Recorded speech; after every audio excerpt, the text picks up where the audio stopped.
So in terms of survival food, there's a ton to choose from. And as you probably know, you want to keep things simple. You want to stick with those things that are known, that are familiar, that you know you like and your family does like as well. There's also this thing about food for your different kits, and here's where you have a few interesting options, more specialized. Now you have of course a ton of these freeze-dried food packs, MREs and so on. I'm really not much of a fan. Whatever of those that I've tried, I never liked them very much. So if I want to have something that is super basic, like kibble for humans, this is the closer you get to that. Something very basic in terms of emergency rations, boat rations. These things last for 20 years and they're specifically designed for that sort of thing.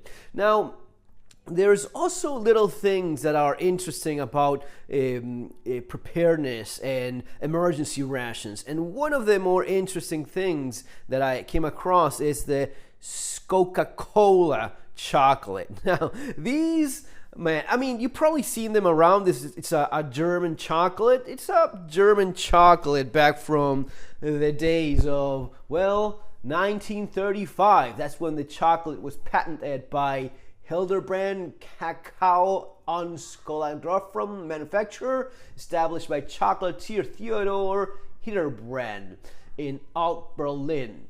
It was introduced at the 1936 Summer Olympics as a performance-enhancing energy sport chocolate. These Germans. It was also produced by chocolate manufacturer B. Sprengel in Hanover, who in 1936 was recognized as an important pre-war economy operation, as well as produced by other German chocolate manufacturers. Reading this straight out of Wikipedia in case you want to go check it out yourselves. Now, in World War II, Germany had these in their rations. In World War II, Coca-Cola was colloquially known as the aviator chocolate, as it was commonly provided by Luftwaffe pilots and crew rations to induce an extended wakefulness and alertness, especially on night bombing missions, and it was also issued to flight crew in blue canisters as emergency sea survival rations.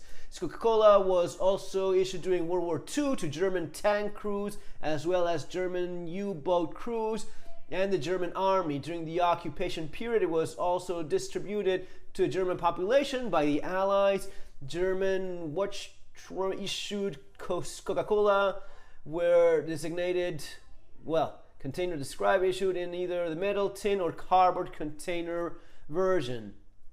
Coca-Cola is mentioned 3 times in John Voss' World War II autobiography, Black Edelweiss.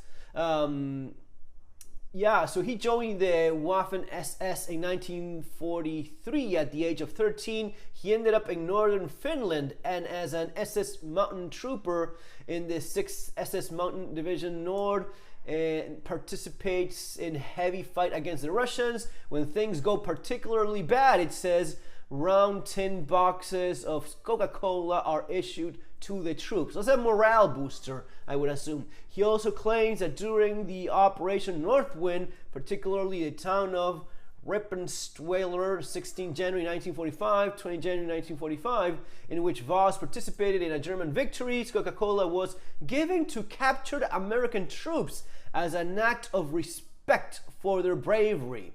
Voss details Coca-Cola in the footnotes, calling the chocolate pure luxury, and explains that each round tin chocolate contains 2 discs of dark chocolate laced with caffeine from coffee beans, as well as the cola nuts. So if you're wondering how much caffeine do you get out of this, 4 pieces of this thing actually gets like 50 milligrams of caffeine, about like a small espresso, give or take. So it's not a gigantic kick. You get more of it from a big, horrible Starbucks coffee.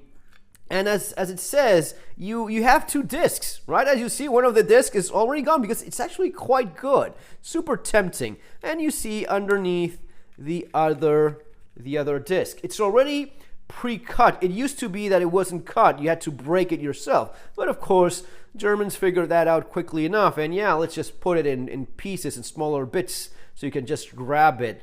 You don't have to press anything here. It seems like the natural thing would be like, shoe polish, where it's a lot sturdier and you have to press on the side and then it opens. But this is, you just pull it apart like so.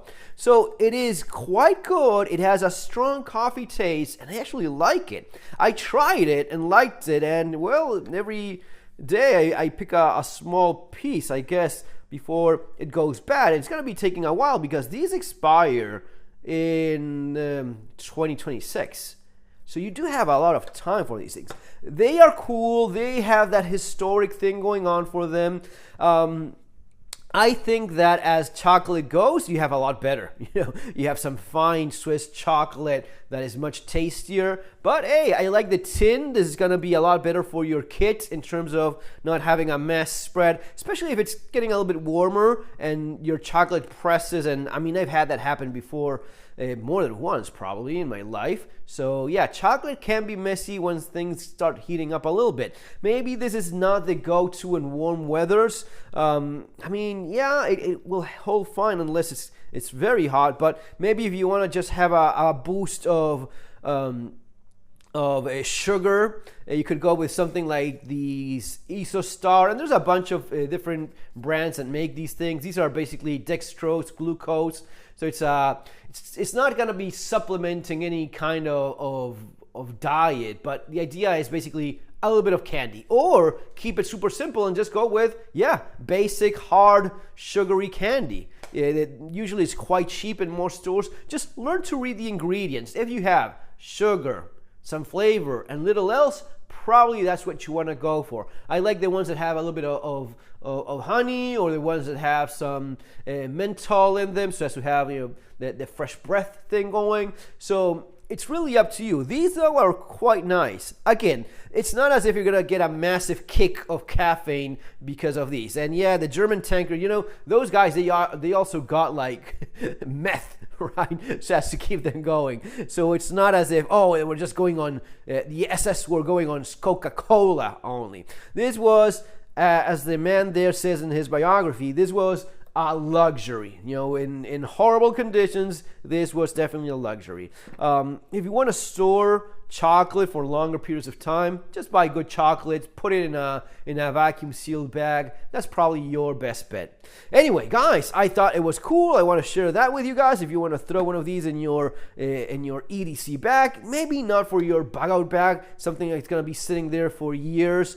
this is probably what you want to go for. Actual food that packs for decades, or something else that works for your needs. Folks, if you want to learn more about all of this stuff, as always, you have the channel. I strongly recommend my books, Street Survival Skills and Surviving the Economic Collapse. These two will really help you in getting a lot better prepared. See you next time. Take care.